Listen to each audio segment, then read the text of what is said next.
Tahun 2023 sampai 2025 merupakan tahun dari Cam Thomas. Di sepanjang 2 tahun tersebut, Cam berhasil mencatatkan rataan yang tinggi dalam poin. Di musim 2023-2024, dalam 66 pertandingan, ia berhasil mencatatkan 22,5 poin per game. Sementara di musim 2024-2025, dalam 25 pertandingan, ia sukses mencatatkan rataan 24 poin per game. Cam benar-benar produktif. Hal tersebut terlihat dari stats points per gamenya. Usai penampilan yang baik di 2 musim beruntun, pada September 2025, Brooklyn Nets pun menawarkan kontrak senilai $30 juta selama 2 tahun. Angka tersebut merupakan angka yang besar. Sebelumnya, Cam hanya mendapatkan gaji sebesar total $10 juta semenjak musim rookie-nya sampai 2025. Oleh sebab itu, gaji $30 juta selama 2 tahun jelas merupakan angka yang termasuk besar untuk Cam. Menariknya, Cam Thomas menolak tawaran dari Nets tersebut. Ia merasa gaji segitu terlalu kecil untuknya. Cam juga tidak suka dengan klausul team option di tahun kedua kontraknya. Ia menginginkan paling tidak mendapatkan player option untuk tahun keduanya. Usai menolak tawaran tersebut, Cam pun mengambil opsi kontrak 1 tahun senilai $6 juta. Kontrak ini memang jauh lebih kecil dari sebelumnya. Namun, dalam kontrak kali ini, ia mendapat klausul no trade, serta mendapat kepastian untuk menjadi restricted free agent. Keputusan dari Thomas ini jelas merupakan gambling yang luar biasa besar. Jikalau ia berhasil tetap tampil bagus, maka ia bisa saja mendapatkan kontrak besar di tim lain. Namun, jika ia tampil buruk, maka habislah sudah karirnya, dan hanya tersisa penyesalan dalam dirinya. Di musim 2025-2026, Thomas rupanya tampil kurang baik. Efek datangnya Michael Porter Jr. membuat statsnya jadi meredup jauh. Thomas juga dilaporkan memiliki hubungan yang sangat buruk dengan manajemen Nets. Tensi ketegangan semenjak off-season rupanya terus berlanjut hingga memasuki musim reguler. Akhirnya, karena saling tidak sesuai satu sama lain, Cam Thomas dan Brooklyn Nets pun saling berpisah pada awal Februari 2026. Usai berpisah, Thomas pun kemudian bergabung dengan Milwaukee Bucks, di mana ia hanya mendapatkan gaji yang kecil, yaitu $844.000. Thomas mendapatkan menit yang semakin sedikit di waktu-waktunya bersama Bucks ini.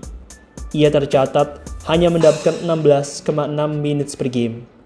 Ia juga tidak diberi kesempatan memegang bola sebanyak di Nets, membuat produksinya jadi menurun.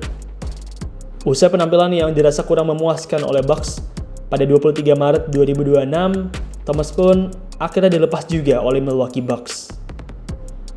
Semenjak dilepas oleh Bucks tersebut, Thomas masihlah berstatus sebagai pemain bebas agen. Ia kesulitan menemukan tim yang menampung dirinya, terutama dengan gajinya yang begitu besar. Pada dasarnya, tim-tim NBA menilai bahwa Thomas bukanlah pemain yang bagus. Ia memang berhasil mencatatkan poin yang tinggi, tapi cara bermainnya tidaklah baik dan tidak menghasilkan kemenangan. Harus diakui, Thomas memang merupakan pemain yang hebat dalam membuat tembakan. Mirip seperti SGA, ia handal dalam membuat tembakannya sendiri. Namun, sayang, terkadang ia kurang efektif dan seringkali melakukan keputusan yang salah. Ambil contoh adegan melawan Suns ini. Usai mendapatkan bola di wing kiri, Thomas mendapatkan screen dari Turner. Namun, bukannya penetrasi ke arah kiri yang lebih terbuka, ia malah menembakkan 3-point sulit di depan 2 defender, yang mana berakhir tidak masuk. Yang satu ini juga serupa. Usai mendapatkan bola dari rekannya, Thomas yang terlalu banyak melakukan dribble berakhir di steal oleh pemain Suns. Selain kurang mampu membaca permainan tim, serta terlalu egois dalam memegang bola, Thomas juga kurang handal dalam defense. Dalam adegan ini misalnya, karena terlambat recover ke pemain yang ia jaga, ia jadi kebobolan 3 points. Perlu diingat juga, Cam Thomas ini agak undersized untuk ukuran shooting guard. Ia tercatat memiliki tinggi 191 cm, sedikit lebih pendek dibanding shooting guard pada umumnya yang memiliki tinggi berkisar 195 sampai 200 cm. Intinya, kelebihan Thomas di NBA hanyalah jago dalam membuat tembakan. Selain daripada itu, ia kurang mahir dalam playmaking dan juga tidak terlalu baik dalam defense. Thomas seharusnya menerima tawaran $30 juta dari Brooklyn Nets. Jika seandainya saja ia menerima tawaran tersebut, ia pastilah masih bermain di Nets dan bisa lebih membuktikan dirinya.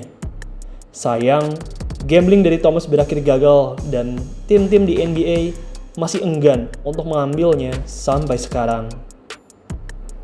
Menurut teman-teman, bagaimana nasib Cam Thomas ke depannya? Kapan ia akan mendapatkan tim dan dengan tim apa ia akan bermain?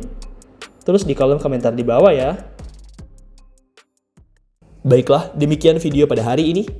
BTW guys, buat kalian yang lagi nyari tempat bikin jersey basket custom, maka AZ Sportwear jawabannya.